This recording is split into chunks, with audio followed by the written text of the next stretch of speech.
O Supremo Tribunal Federal pode julgar hoje um recurso do Estado do Rio Grande do Sul. Na ação, o Estado quer impedir que advogados consigam fracionar o valor da execução de precatórios, manobra que permite o pagamento de honorários antes mesmo de o valor principal ser pago. O Supremo deve julgar um caso de repercussão geral reconhecida que teve votação iniciada em 2008. A ministra aposentada Ellen Grace pediu vista e adiou o julgamento do recurso extraordinário apresentado pelo Estado do Rio Grande do Sul. No recurso, o Estado quer impedir que advogados consigam fracionar o valor da execução dos precatórios, o que permite pagamento dos honorários antes do valor principal ser pago. Em 2008, o ministro aposentado Eros Grau era relator do caso. Acompanhado por mais 4 ministros, eles votaram contra o pedido do Estado gaúcho. Para eles, o pagamento dos honorários não está ligado ao pagamento do valor principal do precatório judicial. Para o ministro aposentado César Peluso, o valor deve sim ser vinculado ao valor total da ação. Para ele, não seria justo o advogado receber pela causa antes do próprio cliente. Ele também acredita que a desvinculação dificultaria a fiscalização da Fazenda Pública.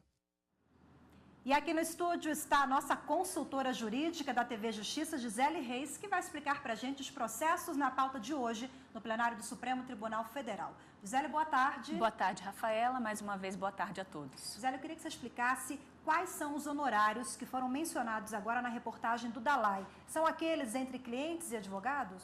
O que acontece, Rafaela? Existe esse que você está mencionando, que são chamados honorários contratuais, aqueles em que eu vou ter que ingressar com uma ação na justiça, como eu preciso de advogado, na maioria das causas que são levadas até o judiciário, são necessárias a intervenção de um advogado, eu contrato um advogado, por meio de um contrato de honorários, são ali ajustados o que se chama de honorários contratuais, são aqueles convencionados entre cliente e advogado.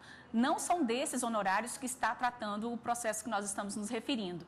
Na verdade, nesse recurso extraordinário que está na pauta de julgamentos do plenário hoje à tarde do Supremo Tribunal Federal, a referência é de uma outra espécie de honorários, os chamados honorários sucumbenciais, que são aqueles devidos pela parte que perdeu, pela parte vencida no processo. Então, normalmente, quando há uma condenação, o juiz, além de dizer qual é a condenação da parte que ficou vencida a pagar um percentual que varia de 10% a 20% para o advogado da parte que venceu. Isso é o que se chama de honorários sucumbenciais. Agora, Gisele, relembra pra gente o que quer dizer precatório judicial. O precatório é quando eu tenho uma condenação, só que a condenação neste caso é da Fazenda Pública. Então, o Estado, o Distrito Federal, o município ou a União acabou sendo condenado a pagar um determinado valor.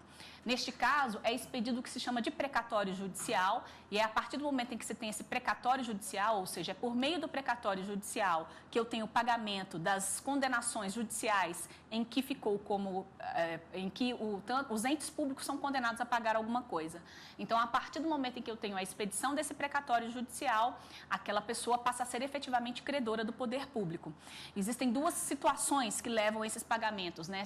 Dependendo do valor dessa dívida do poder público, isso pode ser pago por meio de precatório ou por meio da requisição de pequeno valor, que é uma espécie, vamos dizer, mais simples, mas o pagamento ocorre quando eu tenho uma requisição de pequeno valor, o valor é menor, e quando o valor é menor, é possível que esse pagamento seja efetuado de uma maneira mais rápida. Agora, rapidamente, Gisele, por que não pode ser feita a divisão do pagamento? Bom, esse é o argumento do Estado do Rio Grande do Sul. Inclusive, o Tribunal de Justiça do Rio Grande do Sul permitiu, sim, o parcelamento, o fracionamento desses honorários. O Rio Grande do Sul entende o seguinte: o Estado, ele entende que quando tem uma condenação, aquela condenação inclui a parte que vai para o cliente e a parte que vai para o advogado.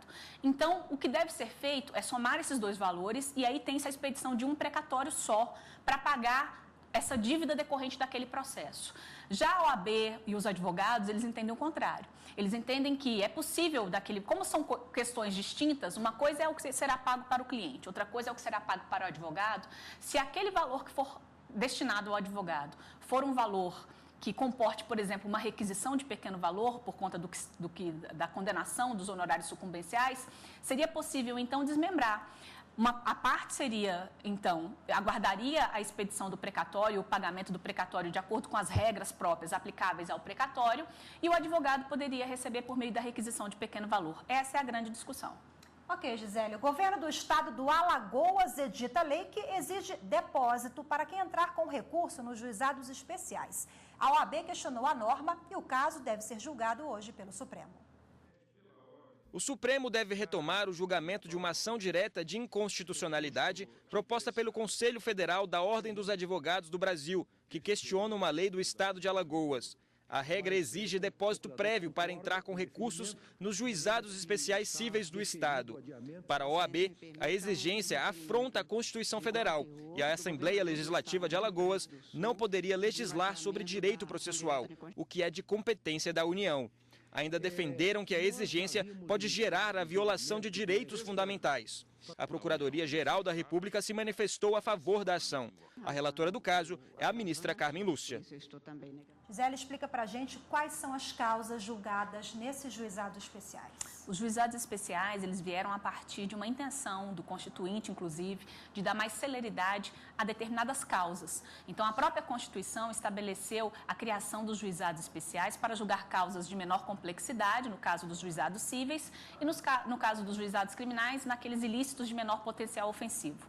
Então, a competência, Rafaela, ela está definida em duas leis. Eu tenho uma lei de 95, que é a lei que instituiu os juizados especiais no âmbito dos estados. Essa lei estabelece que nas questões cíveis são consideradas de menor complexidade aquelas de até 40 salários mínimos. Por isso que não precisa de um advogado? Não precisa de advogado até 20 salários mínimos. Até 20 salários mínimos eu não preciso sequer contratar um advogado para ajuizar uma ação no juizado especial cível.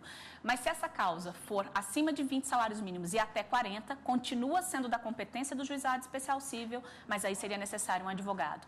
No âmbito da Justiça Federal, tem uma lei que é de 2001, e essa lei estabelece que as causas que são da competência dos juizados especiais cíveis federais são aquelas que não ultrapassem até 60 salários mínimos. Então, existe aí um critério, esse critério de menor complexidade, ele foi fixado pelo legislador com base no valor da causa. Causas até determinado valor podem ser processadas e julgadas pelos juizados especiais cíveis. Agora, Gisele, existe alguma diferença no julgamento dos recursos que são apresentados nos juizados? Existe.